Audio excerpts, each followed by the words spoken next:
Welcome to PM7 వార్తలు.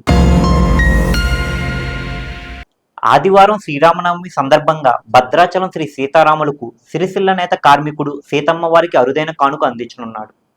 సిరిసిల్లకు చెందిన వెల్ది హరిప్రసాద్ భద్రాద్రి సీతమ్మకు బంగారు పట్టుచీర రూపొందించాడు.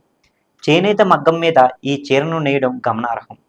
చీర కొంగులో భద్రాద్రి ఆలయ మూల విరాట్ దేవతామూర్తులు వచ్చే విధంగా, చీర కింది బోర్డర్లో శంకు చక్రనామాలు, హనుమంతుడు, గరుత్మంతుడు వచ్చే విధంగా ఈ చీరను పొందుపరిచాడు. సిరిసిల్లకు చెందిన చేనేత కార్మికుడు వెల్ది హరిప్రసాద్ గతంలోనూ వైవిధ్యభరితంగా బంగారు, వెండి చీరలు నేసి కేంద్ర రాష్ట్ర ప్రభుత్వాల నుంచి ఎన్నో అవార్డులు పొందాడు.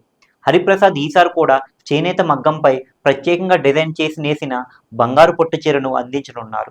కళ్యాణం సందర్భంగా రాములు వారికి కూడా పంచెను తన చేత్తో నేసి బహుమతిగా అందిస్తున్నానని హరిప్రసాద్ చెప్పారు. అంతేకాకుండా చీర మొత్తం శ్రీరామ రామ రామేతి రమే రామే మనోరమే సహస్రనామ తత్తుల్యం రామనామ వరానని అనే శ్లోకం 51 సార్లు వచ్చే విధంగా నేయడం విశేషం. చీరలో 1 గ్రాము బంగారు జరిపట్టు దారం ఉపయోగించి 800 గ్రాములు బరువు గల 7 గజాల బంగారు చీర నేశాడు సిరిసిల్ల నేత కార్మికుడు వెల్ది హరిప్రసాద్.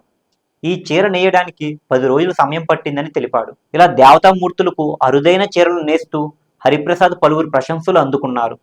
ఈ అరుదైన చీరను ప్రభుత్వం కొనుగోలు చేసి దేవాదాయ శాఖకు అందించాలని, మా చేనేత కళను ప్రోత్సహించాలని హరిప్రసాద్ కోరారు.